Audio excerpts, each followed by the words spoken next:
जब तुम आए जग में जग हंसे तू रोए, अब तू ऐसी करनी करके चलो, तू हंसो जग रोए।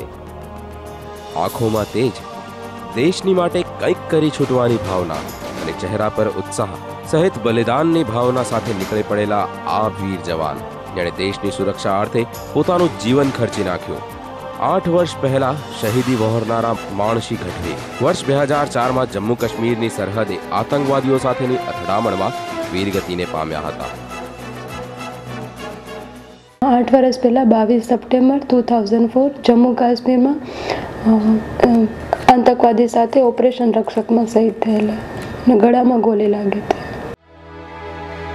ઝરપરાના આ વીર જવાન 1994માં ભારતીય સેનામાં જોડાયા બાદ પ્રમોશન મળતા સરફરોશીની તમન્ના સાથે જમ્મુ કાશ્મીરની સરહદે ફરજ બજાવવા પહોંચી ગયા। આ વીર જવાન માણશી કારગિલ યુદ્ધમાં ગંભીર રીતે ઈજાગ્રસ્ત થયા હતા।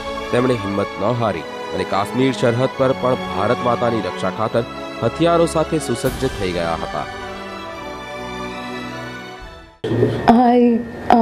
કારગિલની જ્યારે યુદ્ધ થયું હતું ને ત્યારે તે 6 મહિના એમાં જોડાયેલા હતા। 6 મહિના સુધી કારગિલ યુદ્ધમાં એમણે લડાઈ કરી હતી। ત્યારે એમને શું થયું? હા, તેમને માથામાં ગોળી લાગી હતી ત્યારે પણ તેઓ એડમિટ હતા, પણ પછી 21 દિવસ એડમિટ થયા પછી પાછા તેઓ લડાઈમાં પાછા જોડાઈ ગયા હતા। શાળામાં શિક્ષિકા તરીકે ફરજ બજાવી રહેલા તેમના ધર્મપત્ની જાણે કે તેમની વાટ જોઈ રહ્યા હોય તેમ આજે સૂરવીર પતિની તસવીરો અને પત્રોની યાદ સાથે જીવન નિર્વાહ કરી રહ્યા છે। ત્યારે પતિની વીરતા અને તેમની હિંમતને આપણા રાજનેતાઓએ પણ સાક્ષાત પ્રણામ કર્યા છે, પણ પતિનો સહારો ગુમાવી બેઠેલા સોનલબેનને રાજ્ય સરકાર દ્વારા આજ દિન સુધી કોઈ મદદ મળી નથી। સરકાર તરફથી તો કોઈ એટલી ખાસ મને કોઈ સહાય નથી મળી।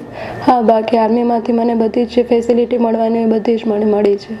પેન્શન છે, કેન્ટીનનો, એમએચની સગવડ આર્મીમાંથી તો મને બધું મળ્યું જ છે, પણ સરકાર તરફથી